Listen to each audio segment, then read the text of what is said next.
Maintenant, bien-aimés, nous allons donc lire le passage de Zacharie 10, le verset 3 à 5. Je lis la parole.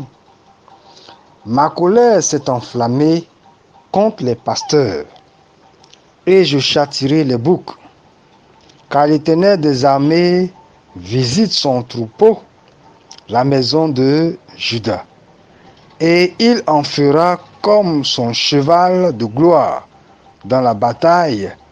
De lui sortira l'angle, de lui le clou, de lui l'arc, de lui sortiront le lac de guerre, voilà, de lui lac de guerre, de lui sortiront tous les chefs ensemble.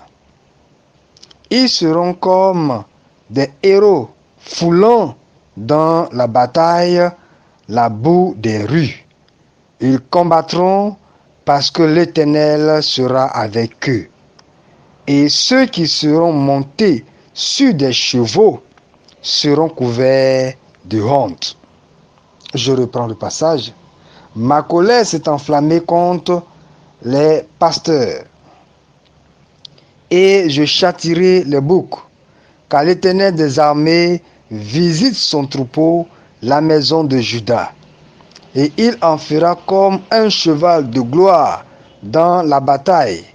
De lui sortira l'angle, de lui le clou, de lui l'arc de guerre. De lui sortiront tous les chefs ensemble. Ils seront comme des héros foulant dans la bataille la boue des rues. Ils combattront parce que l'Éternel sera avec eux. Et ceux qui seront montés sur des chevaux seront couverts de honte. Zacharie 10, le verset 3 à 5. Ainsi, par ce passage, nous découvrons des choses merveilleuses de la part du Seigneur. Le thème de ce jour, de ce soir, est l'orgueil qui rend la foi inopérante. Qu'est-ce que l'orgueil? Qu'est-ce que la foi? Et en quoi l'orgueil peut rendre la foi inopérante? L'orgueil est un péché qui est attaché au sentiment du cœur. On appelle caractère. L'orgueil marche par soumission à lui-même. L'orgueil ne se soumet à personne, pas même à Dieu. L'orgueil fait de la personne qui est orgueilleuse son propre chef. Et Dieu, qui a fait toutes choses, dès le commencement a établi un principe. Comme c'est lui qui appartient toutes choses et que c'est lui qui a fait toutes choses, il veut donner et il donne librement à tout ce qui lui appartient, ce qui est à lui, ce qui est de lui. Mais il a fait du combat contre l'orgueil un combat spécial, d'où l'écriture qui dit « Dieu résiste aux orgueilleux, mais il fait grâce aux humbles ». La résistance de Dieu face à l'orgueil est une résistance qui ne permet à personne qui soit orgueilleux de pouvoir faire quoi que ce soit contre Dieu. C'est-à-dire, Dieu combat de sorte que la personne soit couverte de honte. Ainsi, quiconque est orgueilleux est en train d'amener Dieu à le combattre jusqu'à ce que la personne soit couverte de honte. Tant que l'orgueilleux n'est pas couvert de honte, Dieu ne cessera pas de le combattre. Dieu le combattra jusqu'à ce que l'orgueilleux soit couvert de honte. C'est pour cela que la foi est menacée quand l'orgueil est présent. Dès que l'orgueil est présent, net, immédiatement, il faut savoir que cette foi que cette personne possède à cause de l'orgueil, cette foi va avoir des problèmes. La foi qui vient par la parole de Dieu. C'est-à-dire Dieu parle et on comprend ce que Dieu dit et on accepte ce que Dieu dit. On croit. La foi qui vient donc de la parole de Dieu, la parole de Christ, a besoin de se soumettre à Christ. Si la parole qui est sortie de Christ, la parole de Dieu, trouve dans le cœur de quelqu'un de la compréhension, mais que au moment de passer à l'action, l'orgueil ressurgit ou arrive, alors cette personne va courir le risque de tomber dans la disgrâce. Nous n'avons pas l'occasion d'échapper aux ordres des ténèbres. Nous n'avons pas l'occasion de faire ce que l'ennemi voudrait que nous fassions. Nous n'avons pas l'occasion de marcher dans le désordre. Mais l'occasion que Dieu nous donne par sa parole, c'est que nous puissions tous être soutenus par l'Éternel. Tout l'ouvrage de Dieu a besoin de Dieu. Tout ce que Dieu a fait a besoin de l'aide de Dieu. C'est Dieu qui peut soutenir ce qu'il a créé. C'est Dieu qui peut soutenir sa création. C'est Dieu qui peut combattre pour sa création. C'est Dieu qui peut protéger sa création. Dès que quelqu'un commence à se défendre lui-même, Dieu se retire. Bien-aimé, l'orgueil est une arme fatale du diable. C'est ce qu'il a fait tomber. Ainsi, il reconnaît que par l'orgueil, il peut entraîner et il entraînera beaucoup de gens parmi les hommes. C'est l'orgueil qui conduira les nations vers leur perte au dernier jour. Car il est écrit que celui qui n'aura pas cru en Jésus-Christ est déjà condamné, parce qu'il n'a pas cru au Fils unique de Dieu.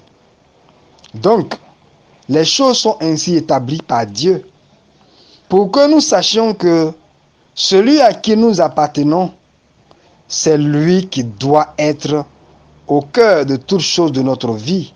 C'est lui qui doit nous gérer. C'est à lui que nous devons être soumis. C'est lui qui doit nous conduire.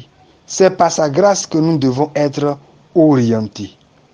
Je viens donc, par la grâce de Dieu, ainsi rentrer dans ce message afin que notre foi qui naît puisse à son tour produire ses effets, produire ses résultats. Car Dieu ne parle pas en vain. Lorsque Dieu parle, il voudrait que nous passions à l'action. Lorsque Dieu parle, il voudrait que nous passions à l'action. Lorsque Dieu parle, il voudrait que nous passions à l'action. Et l'action, c'est faire ce que Dieu dit que nous devons faire. Et lorsque nous serons en train de faire ce que Dieu dit que nous devons faire, nous obtiendrons des résultats. Ces résultats sont ses résultats à lui. Ainsi, dans ce passage, au verset 3, Dieu s'enflamme contre les pasteurs. C'est vrai, dans le premier sens que nous percevons, pasteur, on peut penser aux hommes de Dieu, ce qui n'est pas faux, puisque ce sont eux qui conduisent le troupeau. Mais dans ce passage, les pasteurs, ce sont les pâturages. Les pasteurs, ce sont les pâturages. Et les pâturages, ce sont les nations. Les pâturages, ce sont les nations. Et Jésus a appelé les pâturages bergeries. Ainsi, dans les pâturages, nous avons les moutons, les brebis et les boucs. Et Dieu dit d'abord qu'il s'enflamme contre les pâturages, donc les pasteurs. Et dans ces pâturages, il va châtier les boucs. Comme pour dire, normalement quelqu'un peut dire, mais si tu l'as créé bouc, il ne peut qu'être un bouc. Mais comment quelqu'un qui a cru en Jésus-Christ de Nazareth, Jésus qui est l'agneau de Dieu, quelqu'un croit en lui, et au lieu que cette personne devienne une brebis, la personne devient un bouc. c'est un miracle, mais un mauvais miracle. Jésus-Christ est l'agneau de Dieu. Je crois en Jésus-Christ de Nazareth. Je dois devenir une brebis du Seigneur. Mais je crois en Jésus-Christ de Nazareth, qui est l'agneau de Dieu, et moi je deviens un bouc. C'est une manifestation qui est contre nature. Ainsi, en se fâchant contre les pasteurs, contre les pâturages, Dieu est à la recherche des boucs. Et pour Dieu, les boucs sont orgueilleux. Pour Dieu, les boucs sont orgueilleux. En Daniel, Dieu a représenté les boucs par ceux qui sont méchants. Qui est méchant aux yeux de Dieu? Celui qui est orgueilleux. Bien-aimés, les thèmes humains sont tellement bas que lorsque on entend le mot méchant net, on pense à il a quelque chose ou bien elle a quelque chose, elle ne veut pas me donner aussi. C'est comme ça que nous percevons le mot méchant. Mais ça va au-delà de là. La méchanceté, ce n'est pas le refus de partager. Parce que partager, c'est la bonté qui partage. La méchanceté, c'est le fait d'être désobéissant dans l'intention de faire du mal à autrui. Et autrui ici, c'est Dieu. En tant que personne qui a la foi, nous sommes appelés à être à l'image et à la ressemblance de Jésus-Christ. Mais si nous devenons des boucs, il y a problème. Ce qui nous rend boucs, c'est l'orgueil. Seul l'orgueil peut nous amener à devenir des boucs. Et ces boucs ne sauraient avoir une foi qui produit les effets que Dieu attend. Car le consommateur de la foi, c'est Dieu. Il mange la foi. Il reçoit la foi. Il récompense la foi. Il est celui qui rémunère la foi. Dieu paye la foi. Et si la foi est quelque part et que l'orgueil est présent, Dieu ne paye plus cette foi, Dieu ne récompense plus cette foi, Dieu ne se nourrit plus de cette foi. Il y a problème. Alors, le passage continue, dit, car l'Éternel des armées visite son troupeau, la maison de Juda. Dieu donc, en visitant son troupeau, la maison de Juda, et il dit, et il en fera comme un cheval de gloire dans la bataille. Quand vous prenez Israël, vous voyez deux royaumes.